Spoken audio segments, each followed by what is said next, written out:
And in 2020, town meeting voted to establish the Arlington Affordable Housing Trust to support low and moderate income housing.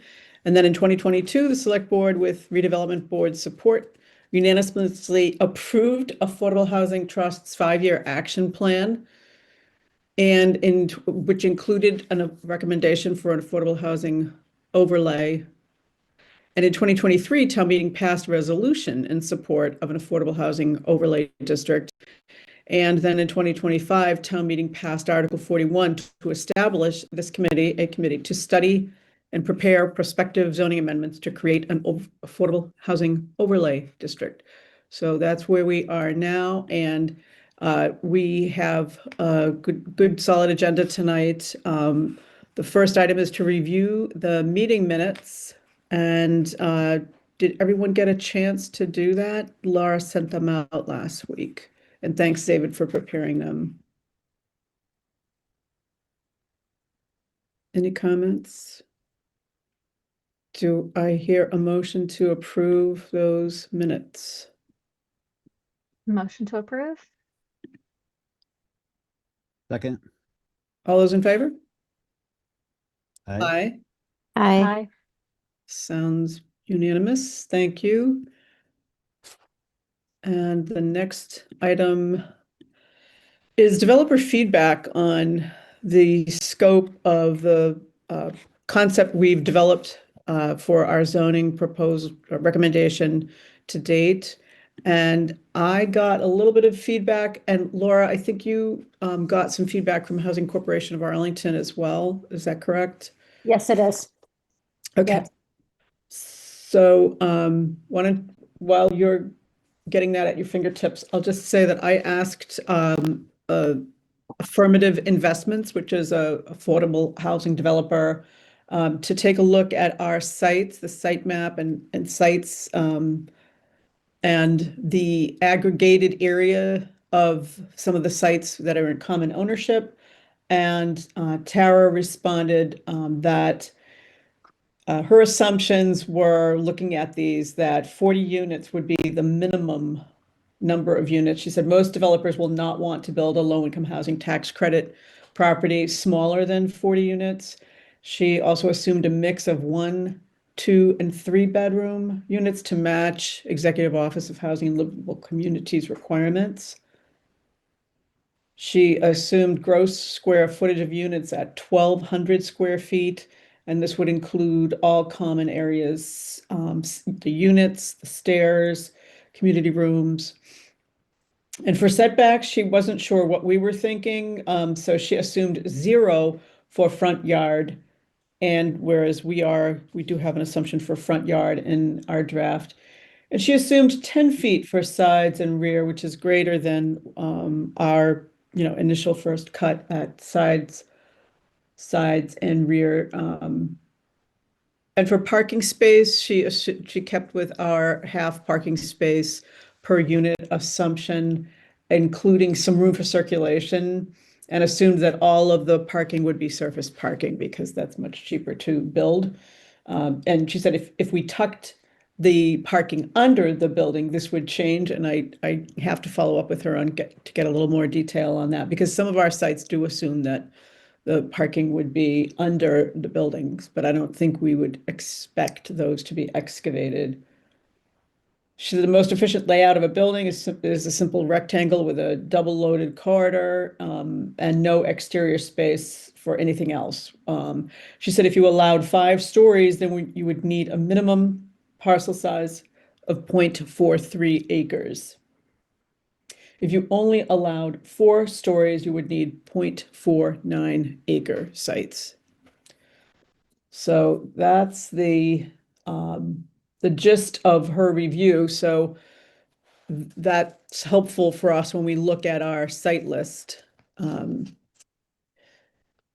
Of course, this would change if we were just doing senior, but we haven't been discussing senior housing. We've just been talking about open to all housing so far.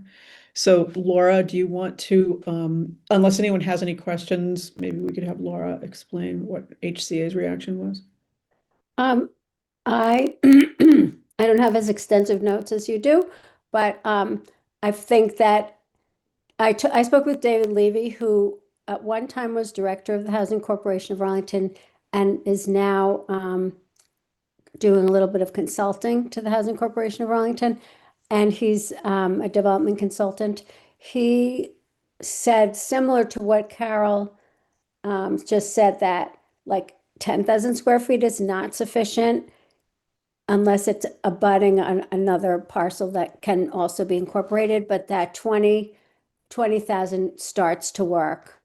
And I think most of our parcels are at least 20,000, most of our sites. So, he didn't feel like he could specify as much as Tara did for Carol, but I was really looking for like what would be sort of the minimum size of a lot that would make sense.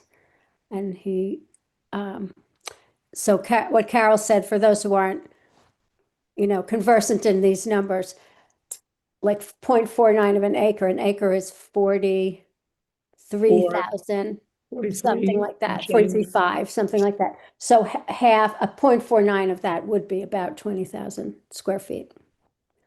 So I think kind of agreeing with Tara's assessment.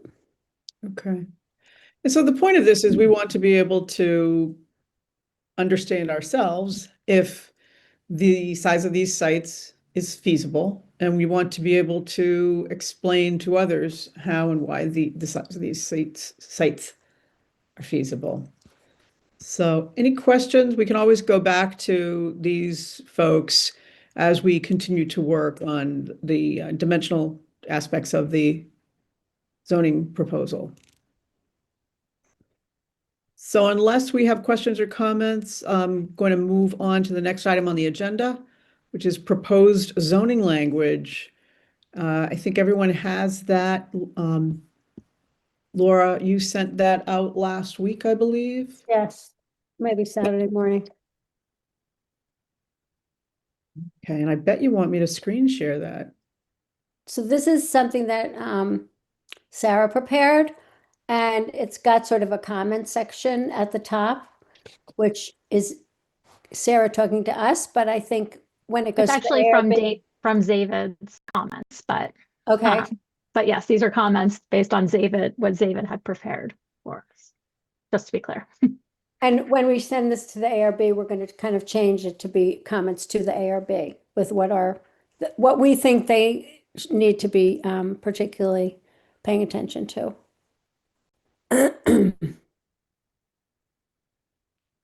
Did everybody look at it over the weekend? Great. Okay. Carol, are you able to screen share, or did you want me to do If you that? could screen share it, I'm not finding it. I have it, but I'm not finding it. I should have had it ready. Sarah, do you feel comfortable walking through it, or David? Would one of you kind of walk us through it? Sorry, we didn't ask you to do that before. Yeah, I mean, I'm happy to talk about it. I'm not sure what level of detail is necessarily useful.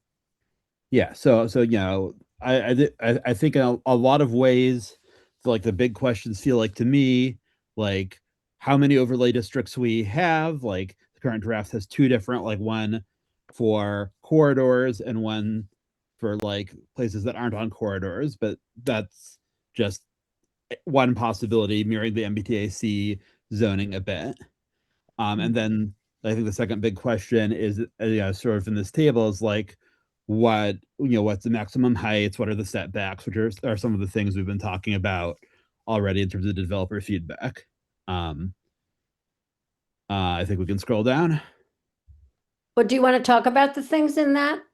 We in that can talk. category, or do you want to go through it first? Yeah, so, I mean, I don't know, makes sense.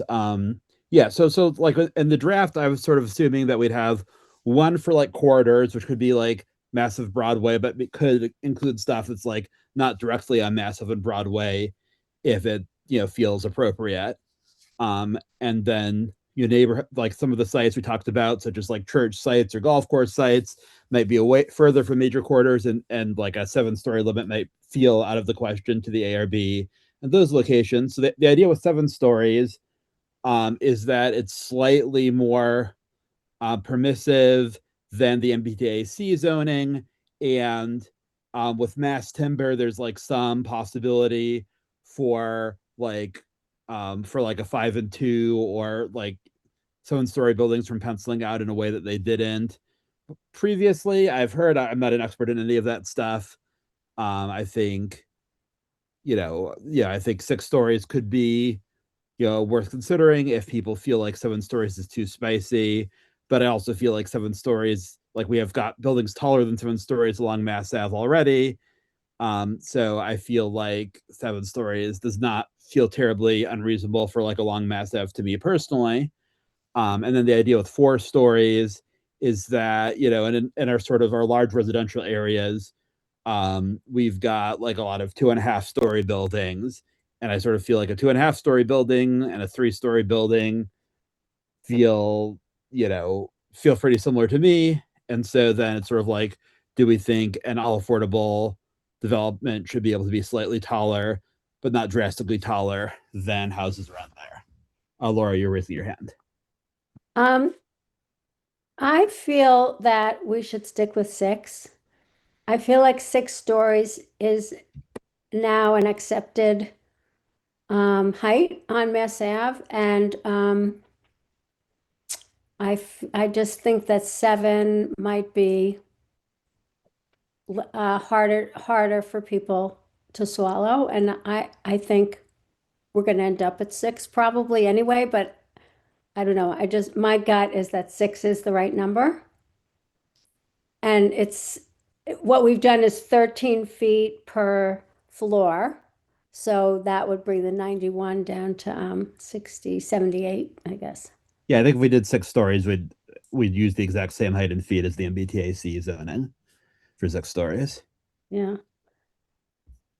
That's just my gut feeling, and I'm open to hearing other people's thoughts. I think that's reasonable. I think the other question is, sort of strategy wise, do people feel like it makes sense to take something a bit ambitious to the ARB with the assumption that we might revise it down after talking to them, or should we go in with what we think is most likely to pass, without trying to sort of take a more ambitious proposal than what we think we'll end up with? Can I hear people's thoughts on whether we think that the affordable housing developers should have a little more flexibility with the taller height than the conventional developers through MBTA, or whether there's a way to provide for 6 for 6 feet, but then for an option for 7. It may be something, perhaps we can all give some thought to, because I think we can see kind of the value of both 6 and 7, but if we have a developer who's trying to an affordable housing developer who's trying to aggregate sites or make a deal, and they don't have any greater height opportunity than an MBTA conventional developer, it might put them at a disadvantage. These don't overlap though with the MBTA parcels, do they? No. No, we're trying to stay out of those. Right. So it districts. wouldn't be kind of a direct competition in terms of citing one versus the other on any particular site. As much as I'd like to see 7, I feel like We don't lose anything by going with 6. I feel like 6 should be doable from an Okay. economic perspective, and I think 6 is more in keeping with where I expect the ARB to want us to be. Okay. Add option that might not make anyone happy, in terms of like 6 with 7 for as like a sort of incentive thing, is we could say 6 stories base, 7 stories if you have a mixed use component. And I don't know if that's worth exploring at all, but that would sort of mirror the MBTAC zoning, which has like a mixed use incentive. Mm-hmm. I think we can hold that out as a possibility. But I do see the wisdom of making this 6. So I don't know. I'm sensing a agreement about 6 for the CAH. And we can kind of revisit it later if we want to try to consider that incentive with mixed use notion. If anyone objects, stop me now. Otherwise, we can go on. And change it to 6. Yeah. You just said something, Carol, that jogged my thinking. So CAH, which stands for Corridor Affordable Housing, should we discuss how we're going to divide, like where is going to be 4 and where is going to be 6? Like, what is our proposal for? I mean, in my mind, there's 2 different ways to divide that. One is to say R1 and 2 versus any other district. The other is to say on the corridors, so that like I'm thinking of the Baptist church that's on the corner of Amsden and Mass Ave, which is and it's zoned R, probably R1, but yet is on Mass Ave, so it wouldn't be terribly out of character to have it be. Here's what I would propose. I might propose that the CAH would be anything that's on Mass Ave and Broadway, or anything that's like not R0, R1. So like I feel like, you know, like an industrial parcel or a B zone parcel near, it's not literally a Mass Ave, it might make sense to put that in the CAH as well. So that would, but I think a church on Mass Ave should also be in the CAH. So that would be my Can you explain again what you're proposing? So I'd say it would be in the CH if either of 2 options are true. If it's on Mass Ave or Broadway, then it's CH. If it's not on Mass Ave and Broadway, but it's I zoned or B zoned, it would be CH. Like that's sort of what I'm suggesting. So how would you have to think about how we would say that in zoning parlance. But we would just like literally list for each parcel which one it is. Like that's what we do with the MBTAC. There are 2 No. overlay districts, and we list which parcels are in one, which one are the other. We don't have to like define it abstractly. Is that true, Sarah? Do we do that? Is it by parcel? We have the parcels that are fronting Mass Ave and Broadway, for the most part, are all in the Mass Ave Broadway overlay. And then the ones that are 1 lot deep or 2 lots deep in some cases, those are generally the neighborhood overlay district. There may be, I'm trying to think of a scenario where there might be, But they're like parcel listed out or like labeled in the map. We don't have to like define it without listing out the parcels. it's listed. We have a parcel list, yes. And it's also, defined by the zoning boundaries. So it would be similar to the zoning, the parcel list that we have going right now. But there is a rule that kind of applies. It's like But the first on Mass Ave or Broadway, or the first one behind it. Is that what it? But you don't have to have a rule. If you have a mapped district and a parcel list, you can describe the mission or purpose of or distinction between the 2, but you don't have to have they don't have to all I don't know what I'm trying to say here, but I think that the important thing is that we have the flexibility of being able to put what's appropriate in either. It doesn't have to be limited to. I know it's called corridor, and I think that makes sense because intuitively we know that most of the ones in the corridor will be Mass Ave and Broadway. It does seem like an extra pretty complex step of going through every parcel and deciding which one it should be which if we don't have rules. Although David did propose a sort of set of rules. I mean, I propose rules that make sense to me as the computer programmer person, but I meant not explain them in a way that made sense to other people. It And there makes are sense to only me. 20 sites or so. Go ahead, Yeah. Beth. I mean, I think it makes sense to have, I don't know if it's a rule or just a rubric, but I think the way David explained it, made sense to me in that it's either on the corridors or it's outside of the R1, R0. I think that's probably how most folks conceptualize zones in Arlington anyway. So I think it makes sense. So it would be R3, R4, R5, those, all the upper Rs plus any B or I, business or industrial Would be in which one? corridor. Right. So I guess the other way to think about it is the NAH district would only be places where the underlying zoning is R0 and R1 and it's not on Mass Ave or Broadway. Okay, okay, Yeah. that's good. a rule we can, Yeah. And I think that it's Elegant. also, I think it makes sense, right? I mean, I think it's R0, R1 with kind of the overriding factor of being on Mass Ave or Broadway, right? Which moves it into the corridor and out of the R0, R1 Okay. neighborhood overlay. I wanted to ask if we could turn your attention to, we were just talking about stories, and I don't know if the same is true for affordable housing developers, but most of us don't really experience the height of a building by counting the stories. We think about the height of the building, or we experience the height of the building. And for that reason, in some of the work I've done, we don't have a story limit. We just have a height limit. Because that gives allows some flexibility for the developer and the architect to figure out what they need to do as long as they meet the building code. Do we need maximum height in stories if we have a maximum height in feet? And if so, why do we need that? I think it's probably best to keep both.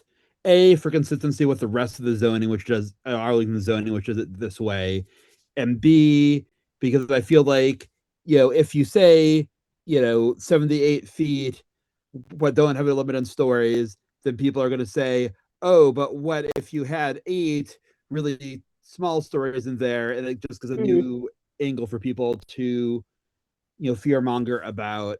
And like, I do feel like a lot of people do visualize buildings and stories more than feet. At least I tend to visualize buildings and stories more than in feet. So, I think that makes it easier. It's like, I think other town meeting members, town meeting, I mean, probably at least some of them would find it easier to visualize with a story component. I guess I would agree again with David here. Because I mean, if you asked me to tell you what a 55-story building looks like, I couldn't tell you. But if you asked me to tell you what a 5-story building looked like, I could do that, right? So Yeah. I think it's helpful. And we're assuming 13 feet per story. Oh, yeah, that's the assumption in these numbers, and I don't know if that's the And does right. that include like penthouse and things that stick out of the roof for? Well, that would come out of the zoning bylaw. Those rules are already in place. How do you Yeah, I count mean, like, penthouse? How do you count? yeah, I mean, like the mapping between stories and feet is just the same as with MBTAC. So I think it makes sense to be consistent there. And like, I can't think of any reason why affordable housing would need to have taller stories than MBTAC housing, No, I certainly agree with you on that. I just don't want to have to take out of a story the space required for anything that protrudes out of the roof, of which there's plenty of stuff that sticks out of the roof. Yeah, but Sarah, that do would be you, the same for every building, wouldn't it? What counts and what doesn't count? I guess I don't know I don't remember our zoning well enough from when I used to use it all the time to know how much is lost or how much is defined as being part of the max height or the max stories, or if there's an allowance for what sticks out of the roof. Sarah, I think that I don't know if you can comment on that. I mean, the height of the building, the max height is the max height. There's usually, the mechanical equipment needs to be screened from view, and that would be assuming what the maximum height is. Everything would need to be Okay, so it wouldn't be this many screened stories from view. then. Chances are we wouldn't get 4 stories in every instance, and we wouldn't get 6 stories in every instance. I And mean, if your stories aren't actually 13 feet tall, that gives you a fair amount of excess height to do non-story stuff. There's I mean, I also, think Go the ahead, 13 Liz. stories is generally when there's, at least from what the redevelopment board has approved, recently, 13 stories is kind of what or 13 feet is what they're looking for like a commercial, like a first floor commercial height, and then it's usually a little bit lower for the residential. So I think, at 13, we're giving some buffer room to, there's some wiggle room in there. I think, thinking 10 stories or even 11 or 12 feet, for each floor, I think is those are still considered pretty generous floors for residential. For commercial, I know that the ARB likes to see the greater heights on the I, first floor. So I just wonder for some of these buildings, especially if they were going to have an elevator or something which has more mechanical equipment on the roof also, if we're leaving enough height. Also, this is assuming that ground floor is exactly flat on the sidewalk and not any raised above grade at all. Mhm. We definitely want to assume elevators. I mean, these buildings are all going to be required to have Right. accessible units, and I mean, so we should assume that we need elevator mechanical. So here's what I'd like to suggest on this is to see if we can go back to our architect folks and developer friends and just double check. I've made a note, Laura, and if anyone else wants to add their affordable housing developer or architect friends to this list of people we're drafting into service to advise. I would just like to double check our assumptions on how many feet per story and the height limit if we're hoping to get 4 stories or 6 stories. But for now, I think this is fine for us to kind of put an asterisk on this one and move on and try to just come back to this in a near future meeting to convince ourselves if this is all set. Sound good? Mhm. Okay. Thank you, David and everyone. Anything else on the table here? So then the other thing on the table is the setbacks. Um, I started based the MBDSD setbacks, and maybe I think that like the CH may have ended up being like in between what MBTSD can do as pure residential, but it's still bigger than what a mixed use building in MBTSD does, which is 0 feet. So I think, definitely, we could play around with, especially the front yard setbacks some if we wanted to. I see Sarah made a comment. What if there was a minimum landscape or open space requirement instead of setbacks? I mean, yeah, I think we could definitely explore that. I sort of I was sort of assuming that the MBTAC zoning focusing on setbacks rather than open space requirements, was done because the ARB liked that approach or for another good reason, but I'm not sure necessarily what makes the most sense abstractly. Mhm. Does our zoning allow parking in the rear yard setback? I can't remember. You can park in the rear yard setback, but not the front yard setback. Okay, so that 20 feet could include parking. Yes. I think that's a lot I think 20 feet's a lot. I think that's more than we have in, for example, the Rembrandt multifamily on Mass Ave, just west of, what is that? It's kind of near the fire station near Brattle Square. Yeah. That does not have 20 feet and it's perfectly pleasant and there's no parking back there. It just seems like a lot. I think the developer we talked to, the assumption of, go back to the setback assumptions. Oh, she thought 10 feet for sides and 0 for front yard. Oh, she thought 10 feet for sides and rear was fine. I think we may want to have some consideration for I don't know that we want zero in every instance, zero front yard setback. I think that might be where design guidelines come in.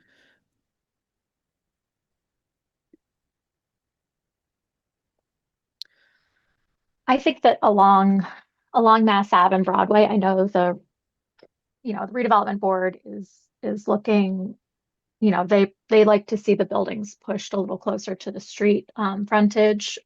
So, my comments, some of these comments on the side, just, for folks to know, this is just kind of me, reviewing and putting the comments on there.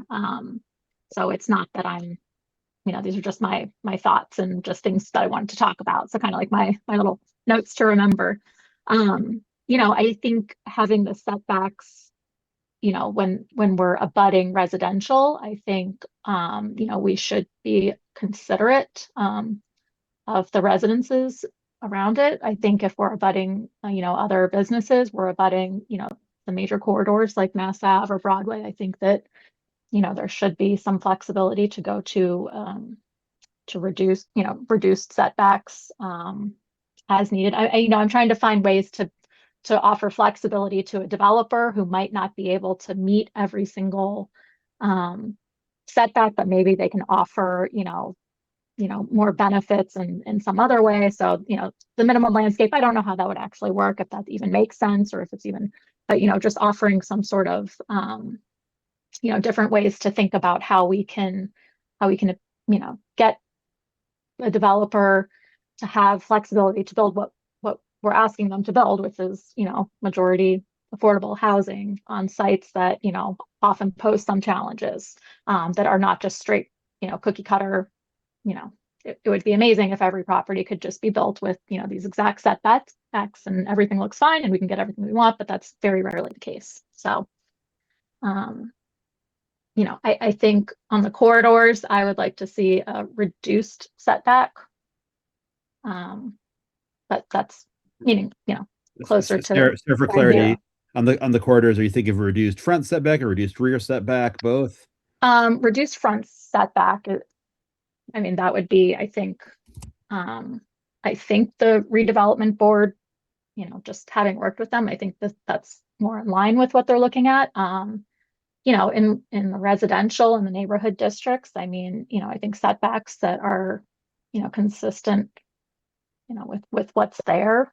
So if you have a 15-foot minimum front yard setback in the residential, you know, I'm fine with that. I think, I would like to consider, and I don't know how to word it, properly. Maybe, you can be creative with your thinking, David, but if it's a business zoned parcel abutting another business zoned parcel or an industrial parcel, maybe we don't need 20-foot setbacks, abut it. But if it's abutting a R1 zoning district and there's a single family home right behind the house, maybe we do want to provide that buffer or that setback, to minimize the impact on the neighbor. So That adds such a level of complexity, though. As you know, we have that in our zoning bylaw and in places where it just makes your head spin to try to figure it out. I do think we may have something along those lines elsewhere in the zoning bylaws. So, if we there are want to some, add something like that here, I think it could be reasonable. even if it's just an asterisk where, it's a 15-foot or 20-foot rear yard setback, unless it abuts a business or industrial zoned property, in which case it can go down to whatever, 10 feet. We have that in the business zoning districts right now with the setbacks. Does anybody remember what we did with the MBTA communities for the rear yard setback? I don't I have. think it was always 20 feet in MBTAC, if I remember correctly. Okay. If somebody else wants to share their screen, I can go and I don't have my zoning bylaw in front of me, but We don't need but I don't want to change my screen because I know we're looking at the table right now. So, and in order it's 7 o'clock right now, which isn't too bad. We're doing well, I think. But I think if we want to capture the fact that we're trying to have a front yard or setbacks in general, but especially a front yard setback that is responsive to its setting, I think we can make a note to ourselves to refer to how this is handled elsewhere in the zoning bylaw and see if that will work. For the purpose of trying to convey the concept to the redevelopment board, I think I'm hearing some general agreement about just having some value of trying to have this flexibility with the front, particularly the front yard setback, depending on where it is and what's near it. Valid? Correct? Okay, I'm seeing some heads nod. So not that I want to drop it completely, but if we can make note of this agreement on this concept, I think we can move on a little bit. So we've talked a little bit about setbacks. We've talked a little bit about height. Let me go back to, so you want to move on now to the rest of this, David? Thank you. Sure. Yeah, so it just starts out, talking about goals, defining 2 overlay districts, saying that developments in these overlay districts do site plan review rather than requiring a special permit. So they still get reviewed by the ARB, but it's not a discretionary approval if they're compliant with the zoning. It's by right, like the MBTAC districts. Okay.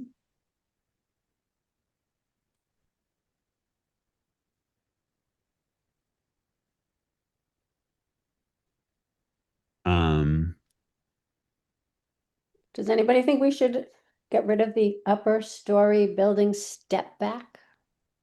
I do. I do. I don't Yeah. think that I do. buys you very much, and it does cut into the square footage. Yeah, it Like, doesn't I'd do rather anyone any that good. than an extra story. It That is doesn't. under 5.9.4 below D or in D. 5.9.4 D. It says including the requirements in section 317 for upper story. Yeah, so I'd be buildings. happy to change it. I just did that for consistency with No, that's fine. MBDAC, but I'd be David, happy. don't apologize. No, Yeah. I'm just talking about how we got here. Okay. Yeah, I'd be happy to change that.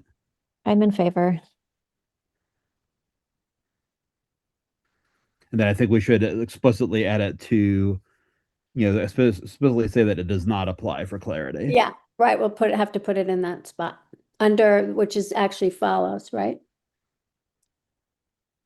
Sarah, can you add that? Not necessarily this moment, but I'm sorry, sorry, there's like people coming into the meeting at the same time. So, okay. so the requirements of section 5.3. 5.9.4. Yes, it Mhm. says section including that you have, this is saying you have to abide by the requirements in 5.3.17 for upper story building setbacks. And we just said that maybe we would not require that. And I so think we then it has to go into the lower section, which are the things that we don't, as follows for our dimension or developments. Am I right about that? Yeah, these are the things that won't apply, right? A through K? Correct. That's it's not only things that don't apply. A lot of it's things that don't apply. Okay, not Um, K, not K. Yeah, we could add it in there somewhere, something that doesn't Yeah. apply. I Yeah, think that we would don't make have to sense. do that online. But Sarah, would you take care of that? I just don't want it to fall through the cracks.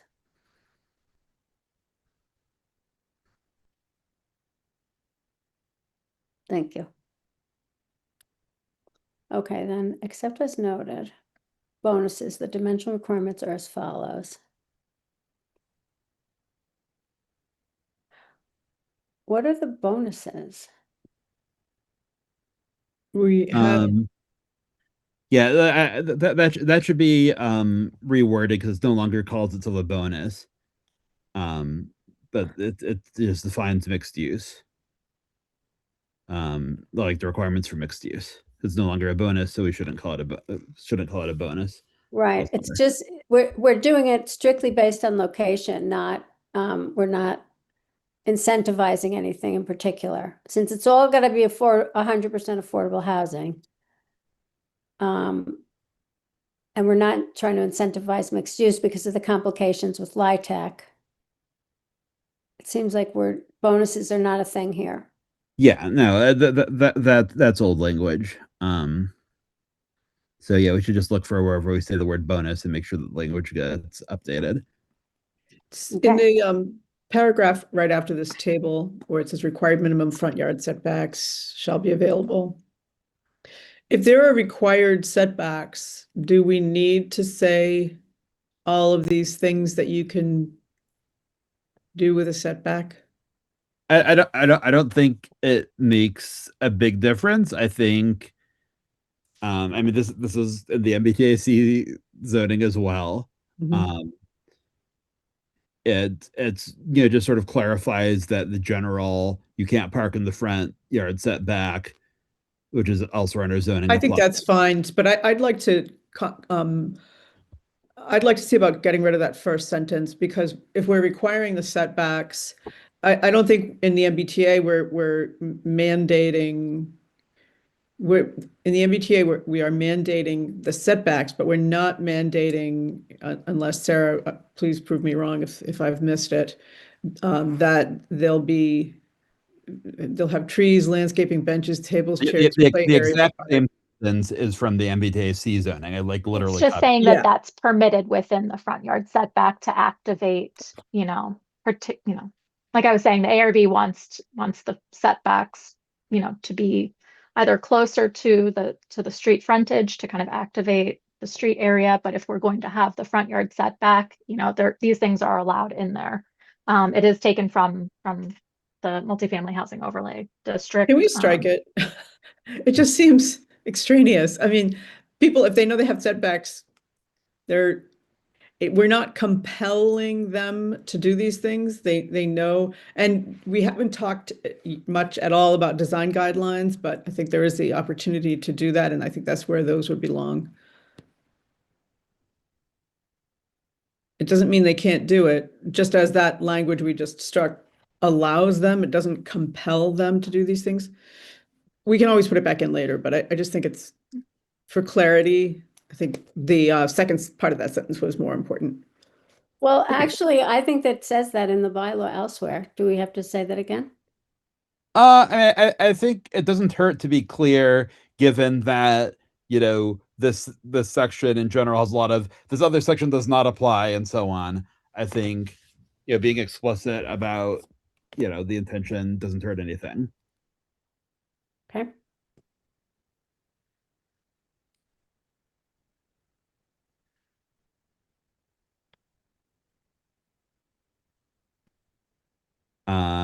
Yeah, so we say mixed use is allowed, but there's no incentive for it. No, like I guess this draft has the front yard setback reduced to 0 feet, but I thought we got rid of that before. So I'm wondering if this draft might be based on my first draft and not my second draft. Oh. Okay, we'll have to compare that and be sure that we're, For mixed use. Oh, you're saying, I thought we'd previously gotten rid of the incentive that reduced the front yard setback requirement 0 feet for mixed use. Maybe I'm remembering wrong. so did you not have that in there at all, or you're saying that it was reduced I as a thought that between my first and second draft, we'd had a discussion when we decided we didn't want a mixed use bonus. We wanted to allow mixed use, but not have any incentive for it. So that would get rid of that sentence entirely. I don't feel strongly either way. I feel so. I mean, I think that the redevelopment board is going to be interested in seeing some. I think, again, I just just from sitting in my meetings with them all the time. I mean, I think that they would probably like to see something about mixed use. Not that it's we know that we can't require it, or that it's not feasible to require it. But I think offering up some way to make it possible, especially even if it's only on the corridors, right? Offering some way to incentivize somebody that possibly could do, some sort of commercial space on the ground floor and incentivize it. I think I think we should keep it open for discussion with the redevelopment board. I think if we just strike it and we don't even propose anything or acknowledge Okay. it, I think then we're going to be in a position where we're trying to like now come up with something while we're sitting at the meeting, versus just striking it if they think it doesn't make sense, or if we confirm it doesn't make sense. And I'm sorry, I made these notes before I went. I was out last week, but I'm also seeing that the bonus max height of 7 stories was something that I had put in there too, which is I think what you were just talking about earlier, David. So maybe Yeah. that's Well, something why that we why don't we revisit why don't we as leave this well. front yard setback in for now, and we can call section E mixed use bonus again if we want to, rather than changing the references to it. And that could be, you're saying that would be the bonus, would be that they can go to the street. Yes. And like Which is we could consistent also have with a height the incentive if we MBTA wanted to, overlay. but What did you say, Sarah? Oh, I said it's consistent with the multifamily housing overlay district along the corridors, where if you are meeting a certain percentage of the frontage for commercial, you can go to a 0%, a 0-foot setback. But again, I'm flexible. I'll listen to what other folks are saying. I think And- if and- we and- if go we ahead. want there to be an option for mixed use, I think it will probably only get used if there's some offset, some additional benefit, right? So some kind of incentive or bonus. So if you could have more affordable units, or I mean, we could also just have it as an option where it's an option that the developer can do mixed use, and then leaves it to their discretion to do it on the corridors. I guess, And not give them an incentive, you're saying? yeah, I mean, I think, I kind of feel that way too. yeah, I mean, I Why would don't, we want to incentivize them to put in mixed use? We really want residential. right. And these buildings are not in the major business districts. Keep that in mind. Right. Well, I mean, But they're along I think Mass Ave and they're along Broadway. So I mean, I don't think that's fair to say that they're not within. I mean, I know like the zoning of major business, but I mean, these are along our major But major those corridors. areas all are a mixture of residential and commercial. It's only in the business districts where every building is commercial.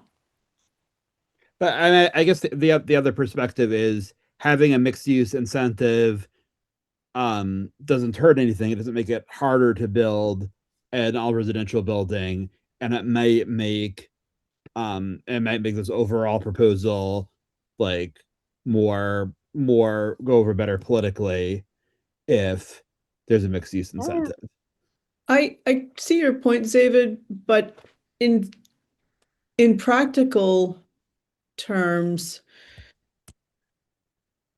we will see precious little, if any, light tech developer come in with a commercial partner who is going to lease the space for a profit-making purpose. There are cases in Arlington where there is a nonprofit or civic, not necessarily civic, but social purpose use combined with affordable housing. But I think it would be disingenuous for us if we were to try to persuade folks that we will have leasable space, commercial leasable space for enterprise, private enterprise in these spaces, because one, you need to have a market study to submit with your low-income housing tax credit application. Or you have to have a tenant in a lease already signed. The chances of that are very, very small with a light tech developer. I think the fact that we're in agreement that we're allowing it but not requiring it is great because it's all about flexibility. But to imply that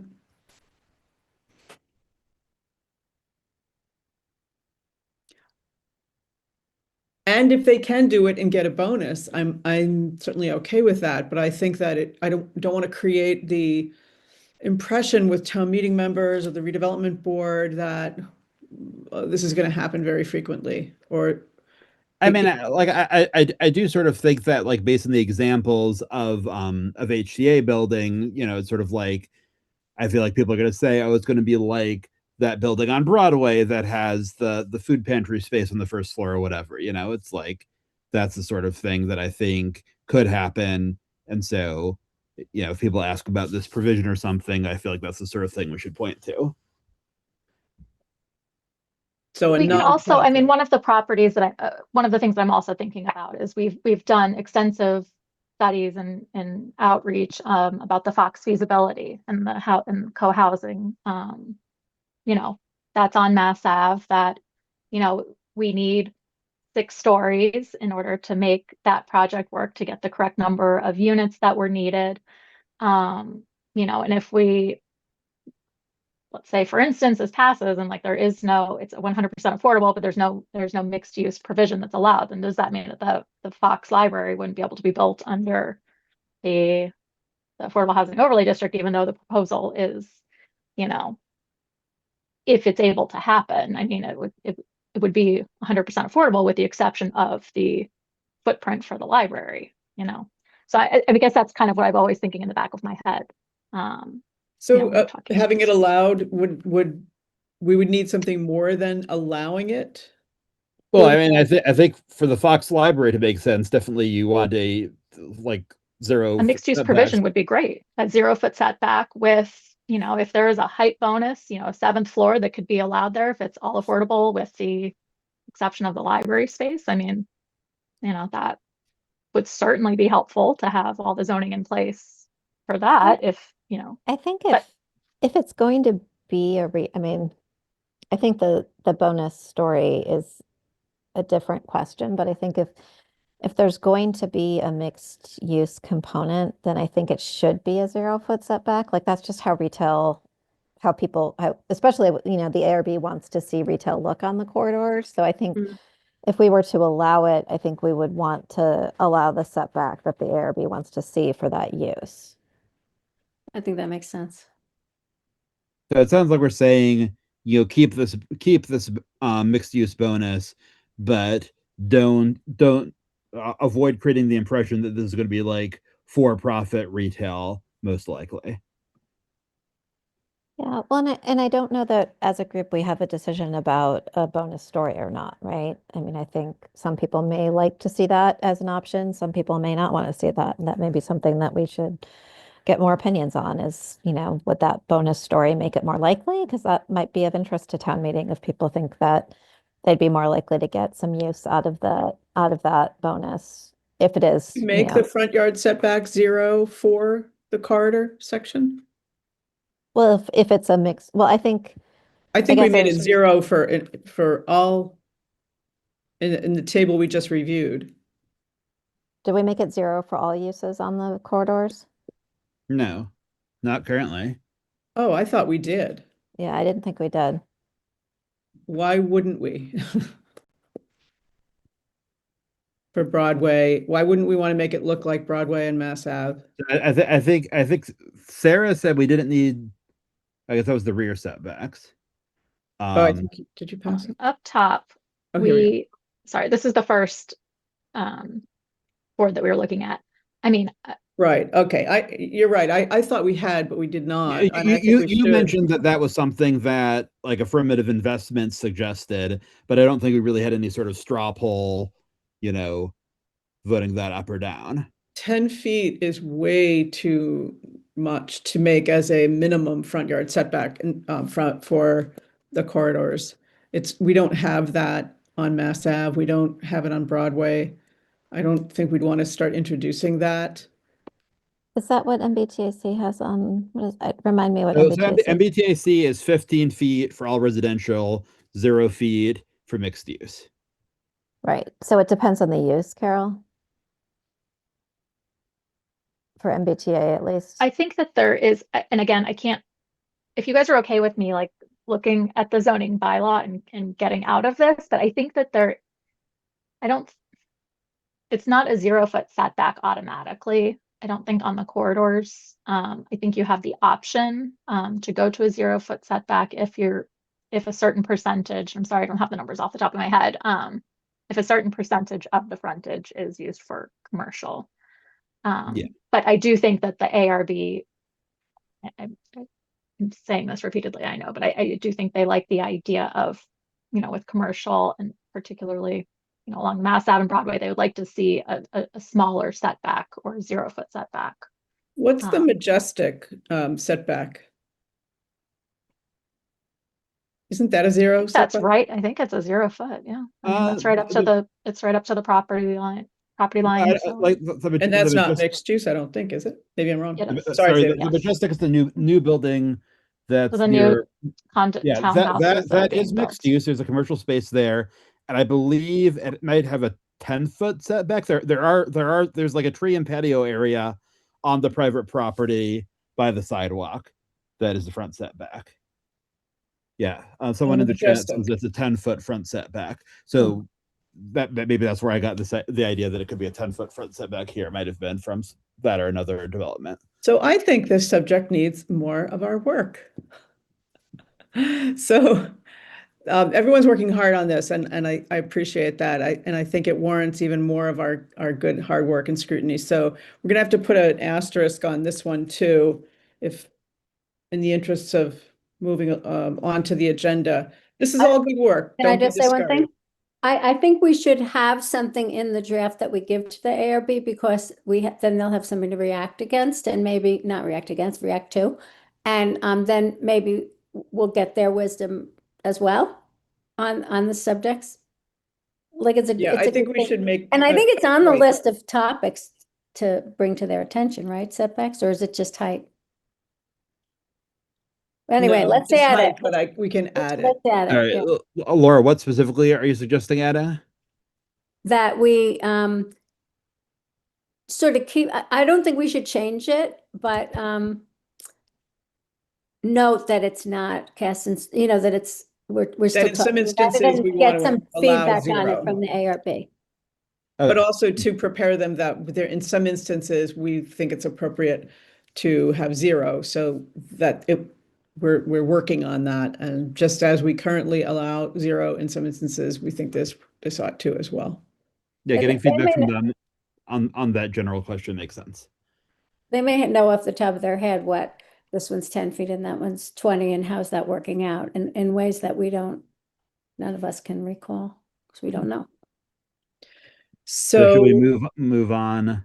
yeah, under this agenda item, we're still, I think we still have parking and affordability to talk about. Yeah, so we don't necessarily need to go through this like point by point. I think the basic with parking, the idea is one space for every 2 units, which is in there somewhere. It's the minimum, Is right? the minimum. The minimum.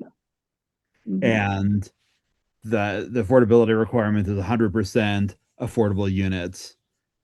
I have something to say about that, the affordability section. First of all, somebody said, does everybody know this isn't long-term affordability? Section 8.2 of the bylaw covers all those kinds of things. It does say that you have to make the units permanently affordable. So I don't think we have to repeat that here.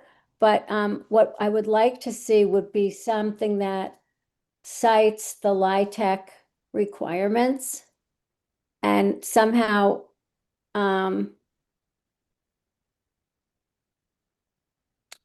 shall be affordable. Let's see. So this would be by referring to the earlier section, the 8.2 section, not earlier, but a later section, we're saying they have to be 60% for residential or 70% of median. I'm saying for home ownership. But I think LIHTC allows an average and averaging Yeah, at so 60% of median. So you could have some at 80% of median as long as you had some at so 40%. I drafted some language about that in my second draft, which does not seem to have been included here, Ah, which gave an alternative, like it gave you two options. One is like the section 8.2 option, and one is the average income tax based on the Internal Revenue Code. So and I think probably also that wording was in last year's draft. yeah, I based it on last year's draft. Yeah, I do But think we want to allow I the, will note, based on what you were previously saying, if we have a non-section 8.2 option, then that wouldn't necessarily imply permanent affordability. And so we might want to be explicit about permanent affordability if we're providing an alternative option, if that's Okay. desirable. Okay. yeah, we I have to mean, I think say- if we're not referencing the definition that includes permanent, but we want to be permanent, then we just have to say permanent. Right. It's easy enough to add that in here.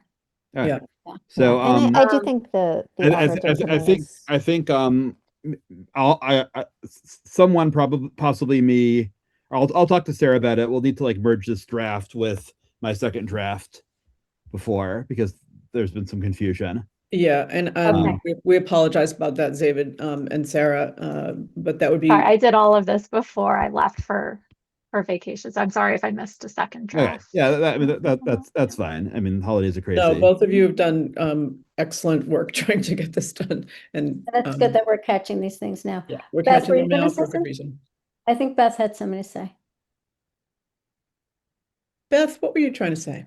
I was just saying that despite the complexity of adding a second definition, I think it is worth it to have the average income option under LIHTC, because I do think it is a useful way to get a little bit of additional rental income, allow for a little bit of income diversity, even though it's still all, under 80% of area median. That's all I was going to say.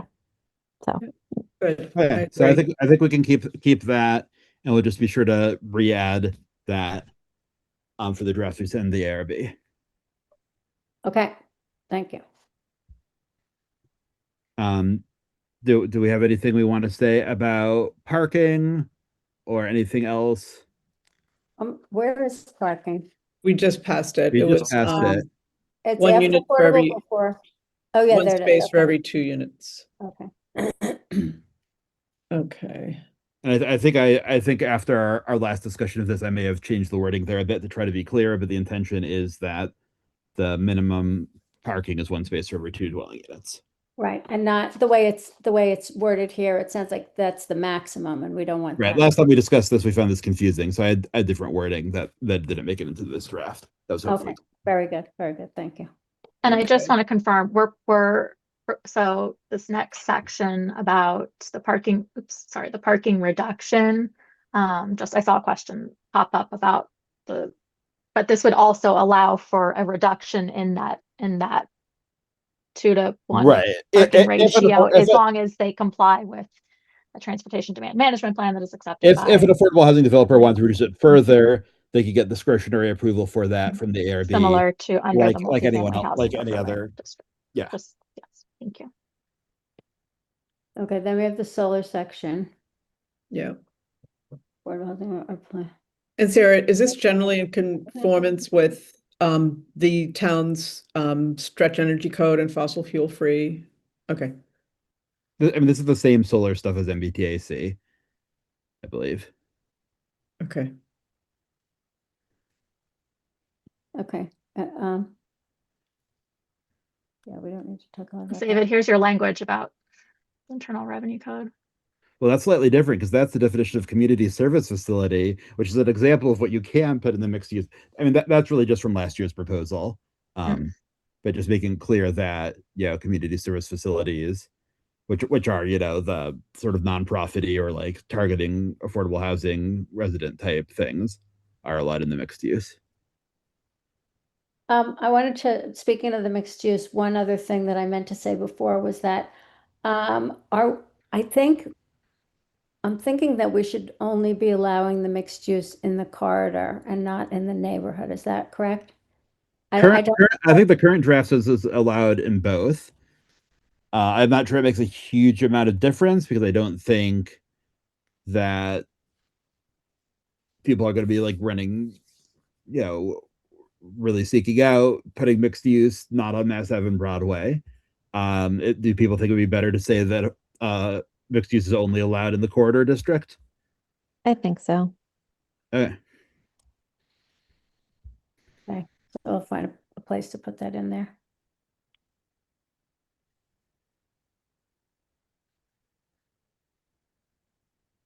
Okay, So per the agenda, we haven't necessarily walked through the entire draft, but per the agenda, I think we have reached all of the subparts of agenda item 3, setbacks, height, parking, and affordability. And it's 7:38. I wonder if we want to make a choice and go on with the agenda or try to finish up a I think we should move on to the rest of the agenda. Is there an opportunity for public to comment? yes, We at do the end. have a time at the end of the agenda, yes, so that's coming up soon. Okay, so we can pick it up a little bit. So, do you want, the outreach plan is next to, Right, Do you want me so, to stop share? Stop the screen Yes. share? sure. Okay. So the next steps with this endeavor are, as you know, the redevelopment board will meet with us on January 12th. And once what we hope to get out of that is a general sense of either, yep, this has legs, or no, it doesn't have legs. And I think some of the decision points will be whether they're okay with the list for the maps, whether they're accepting of the idea of mixed use being optional, whether they accept the height and the parking ratio. There may be some other big salient things, like I do agree with one of you or two of you who said setbacks should be on here as well. Once we have that general agreement, then it would be very important for us to complete the draft survey, and the survey that the Housing Trust did in 2022 in preparation for its strategic plan was excellent, as you know, and it's a good place for us to start with some continuation questions for the survey that Zavid and I have been working on. We also should revisit some of the stakeholders who the Housing Trust met with and have some information sessions, and also have some information sessions with town meeting members. So I think it's important for us to explain that to the redevelopment board when we meet with them, that in order for us to move on to that next step of community engagement and outreach, we want to get the redevelopment board's feedback on whether we can go ahead with this work as conceived to date. So that's the general idea for, we really need some tangible feedback from the board, because the warrant for town meeting closes January 30th, the Friday of that last week of January. The redevelopment board's second meeting this month is Monday, January 26th. So I imagine they would give us some feedback, and then very likely, I would think, Sarah, would they take action on the 26th on whether to advance this as a warrant article? Yes, that's correct. Okay. So that's the general idea, and we mostly want to, I don't think we would do a slide deck, or, probably a very brief review of why we're here, and how we got here. It's been a multi-year endeavor, but mostly to listen to them, but to really focus their decision-making on those 5 main points, as well as hoping that they have looked through the draft. So we will get the draft conformed between Sarah's good work and David's second set of good work on the second iteration of the zoning draft, so that we can get that to them in advance so that they can review it. And we'll make it very clear that we really need feedback from them, and to get their decisions on those 6 points. And if they don't feel like they're prepared to do that, we'll come back together and figure out what to do next. So I think I see a hand. Do I see a hand? Oh, okay. I can have a hand. Okay. I, All right. So is everyone pretty much available? I think we already talked about January 12th. So I hope everyone has it. So and I, go I ahead, just Lauren. wanted to say two things. One is, I think it's really important that we let them talk at the ARB hearing because we are not going to have enough time. We're not going to have, no matter how much time we have, it's not going to be enough. And last time they cut us short and we had very, very little feedback from them. So I think we have to really keep our presentation very short and let them talk. The other thing I wanted to say was that Carol was talking about the survey, but I don't think, I think it would be useful for us to agree on like the number of outreach meetings we would do between now and town meetings so that we can say that to them if that comes up as well. I think, there's a decent chance they're going to ask us what we've done and what we plan to do. I'm going to propose 2 public meetings after the warrant is closed, but I want to hear what other people think. So that if they ask, we could say we're going to do a survey and 2 public outreach meetings. All right, is that 2 public outreach meetings, not including the targeted outreach? What's the targeted outreach exactly? Town meeting members and the stakeholders who the Housing Trust identified and connected with when they did their 2022 survey. No, that would be included. Oh, okay. I see. So I'm sorry. I guess I wasn't, I didn't catch what you said before. yeah, I think it's really important for us to do targeted outreach. The Housing Trust, I thought, did a great job at identifying the people who would be most informative to the process, people who use and need affordable housing, who live in affordable housing, for example, people in the disabled community. So I think that requires a different kind of outreach potentially than general, like a general Zoom meeting or so. But As I sort of feel like we can't let that replace like broad public meetings. Like I think if we're going to do that, we need both types. yeah, I'm afraid I recognize that there's only so much time, but I agree. I think I don't think we necessarily get the involvement and engagement of the targeted stakeholders if we just invited everyone to a broad open meeting. I think it might be potentially intimidating or off-putting. And I wouldn't want So, those I mean, we want stakeholders to to say feel. 2 broad public meetings, and in addition, targeted meetings with specific groups that we're able to get in contact with. That's what I hope we'd be able to accomplish. And I don't Well, I have a mean, list on my, all of those meetings are going to be public meetings, though, Carol, right? yes. Yeah, they So- would all be public meetings, but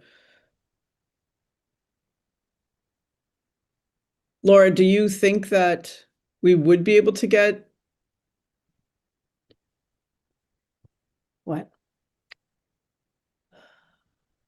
I guess the question is really for Sarah. Were you involved in the trust's outreach for the 2022 survey and their strategic plan, community engagement?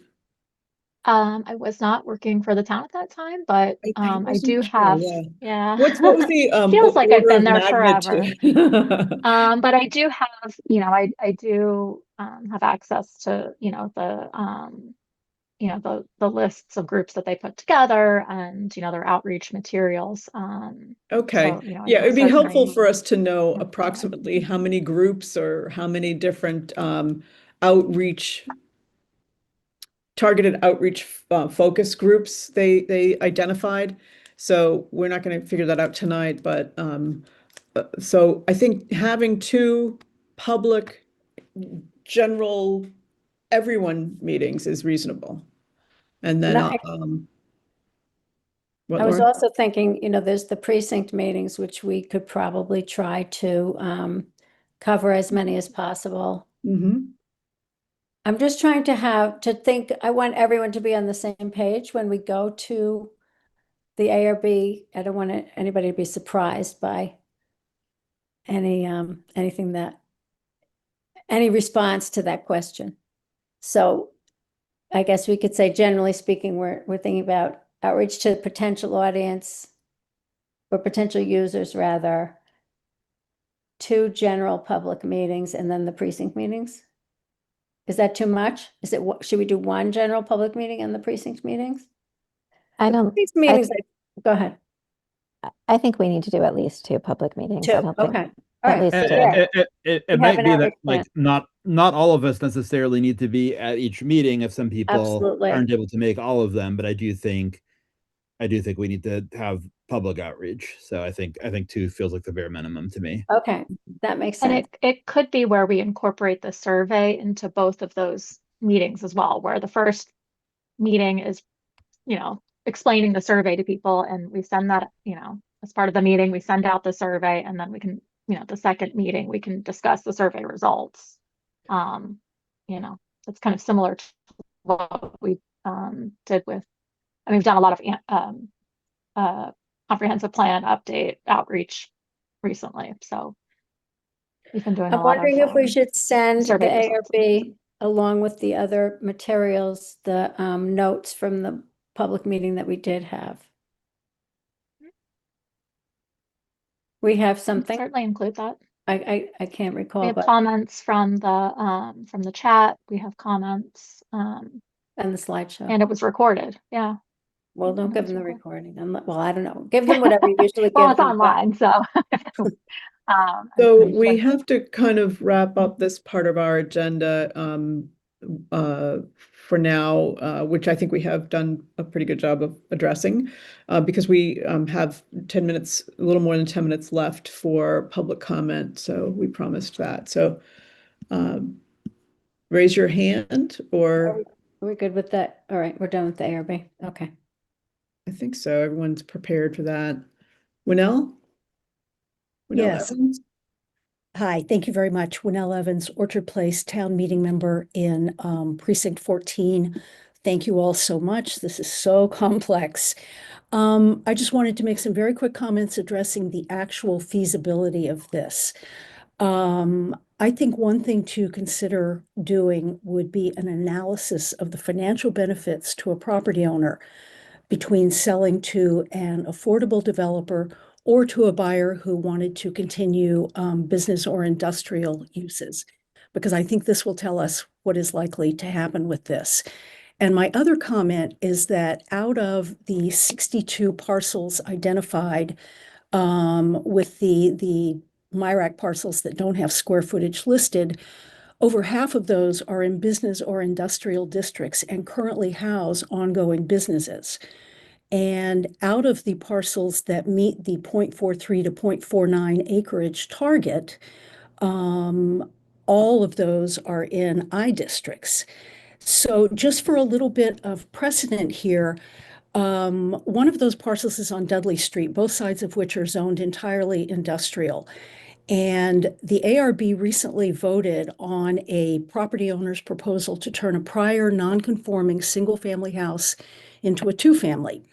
And their decision, I'm going to quote very briefly, stated that, quote, "The town has very little industrially zoned land and should not allow new uses there that are inconsistent with the zone. The public convenience and welfare are that new uses in the industrial district be consistent with the uses set forth for that district in the zoning bylaw, because the town has very little industrially zoned land and the parcels there should be reserved for such uses when there is a change in use." And I will put the link to that decision into the chat. So I think, again, we should be very realistic about this. I, as a town meeting member, would be disinclined to vote for something that could potentially take Sorry, Um, but you have taken 2 minutes, Winnell. I And, do and have that your speaks specific to the comments. lack of public input that people have cited, but thank you for letting me speak. I appreciate it. Eileen Cahill, you had your hand raised.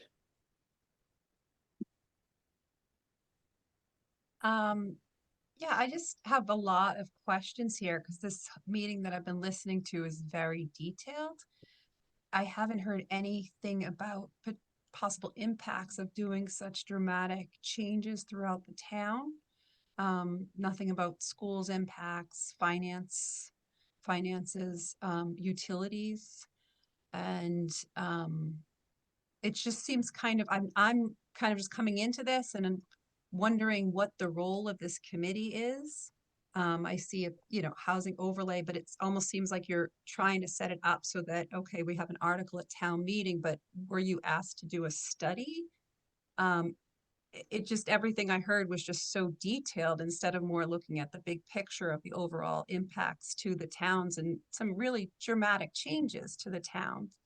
So it just seems to be leaving a lot of questions. And even affordable housing, I didn't hear anybody, from the actual affordable housing.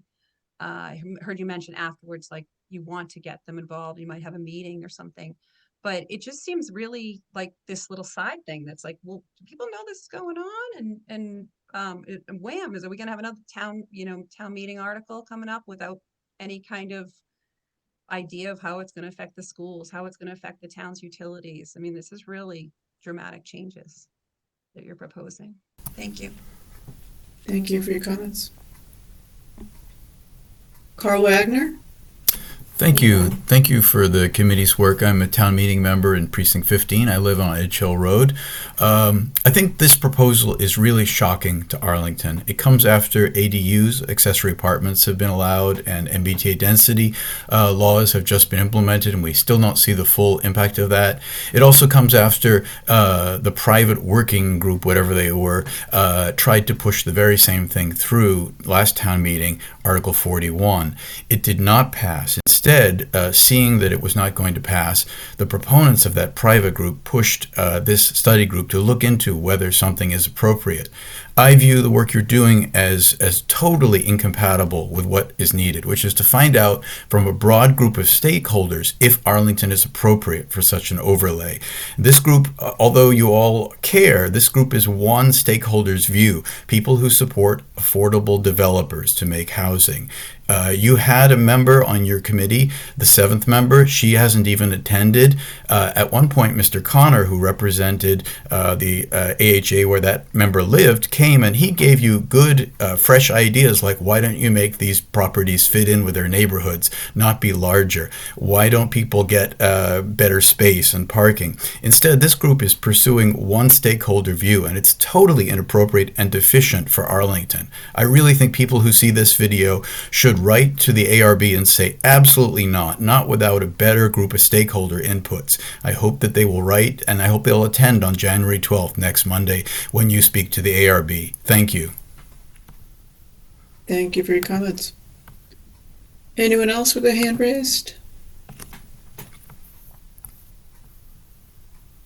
Okay, I don't see any other hands. If I'm overlooking someone's hand, please just feel free to speak up. Okay, I don't. So, all right, I will take a motion to adjourn. Motion. Do I have a second? Second. Second. All in favor of adjourning? Thank you all. Aye. Bye. Have a good night, everyone.